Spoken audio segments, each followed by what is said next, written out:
కీలక నిర్ణయాలు తీసుకుంది. దేశాభివృద్ధికి సంబంధించి ముఖ్యంగా మౌలిక సదుపాయాలు, ఉద్యోగుల సంక్షేమానికి సంబంధించి పలు చారిత్రాత్మక నిర్ణయాలు కేబినెట్ ఆమోదం తెలిపింది. రాజమండ్రి, విశాఖపట్నం మధ్య పెరుగుతున్న రద్దీని దృష్టిలో ఉంచుకుని ఈ మార్గంలో 3-4 రైల్వే లైన్ల నిర్మాణానికి కేబినెట్ గ్రీన్ సిగ్నల్ ఇచ్చింది.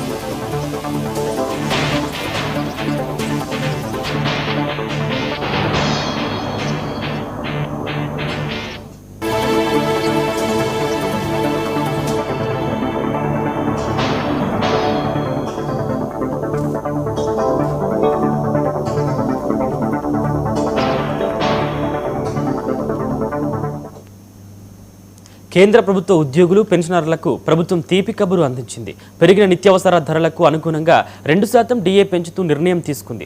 అదేవిధంగా గ్రామీణ ప్రాంతాల్లో రవాణా సౌకర్యాలను మెరుగుపరచడంలో కీలక పాత్ర పోషిస్తున్న ప్రధాని గ్రామీణ సడక్ యోజన పథకాన్ని మరో 3 ఏళ్ల పాటు పొడిగించాలని కేబినెట్ నిర్ణయించింది. ఇక అంతర్జాతీయ వాణిజ్యంలో భారతీయ నౌకలకు భద్రత, ఆర్థిక భరోసా కల్పించేందుకు భారత్ మారిటైమ్ ఇన్సూరెన్స్ పూల్ ఏర్పాటుకు కేంద్రం గ్రీన్ సిగ్నల్ ఇచ్చింది.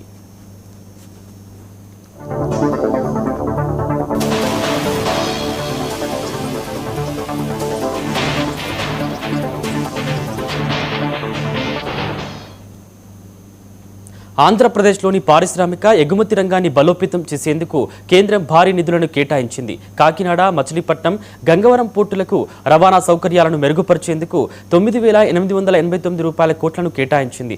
ఈ 3 పోర్టులను కలుపుతూ సుమారు 198 కిలోమీటర్ల మేర ప్రత్యేక కారిడార్ను ఏర్పాటు చేయనున్నారు. ఇది పారిశ్రామిక రవాణాకు వెన్నెముకగా నిలవనుంది. ఈ ప్రాజెక్టులో భాగంగా గోదావరి నదిపై 4.3 కిలోమీటర్ల మేర భారీ వంతెన నిర్మాణానికి కేబినెట్ ఆమోదం తెలిపింది.